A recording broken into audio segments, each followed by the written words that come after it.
ওযুর পরে কালিমায়ে শাহাদাত পড়তে হয়, আকাশের দিকে না তাকিয়ে এভাবে পড়লে কি সওয়াব পাওয়া যায়?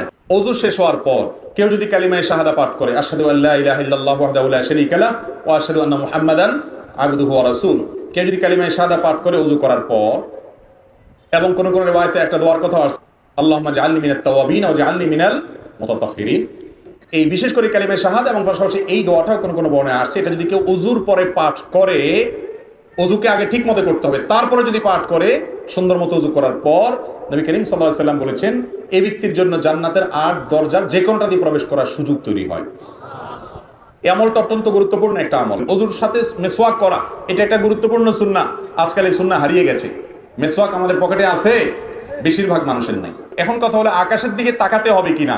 তাকানোর ব্যাপারে কয়েকটা বর্ণনা পাওয়া যায়। বেশিরভাগ বর্ণনাতে তাকানোর শর্ত নাই। কোন কোন বর্ণনায় আকাশের দিকে তাকিয়ে এই কালিমায়ে শাহাদা পাঠ করার কথাও বর্ণিত আছে। আর সেই কারণে আপনি কালিমায়ে শাহাদা যদি আকাশের দিকে তাকিয়ে পাঠ করেন, ইনশাআল্লাহ বিইذনিল্লাহ এই ফজিলত আপনি হাসিল করবেন। আল্লাহু আ'লাম।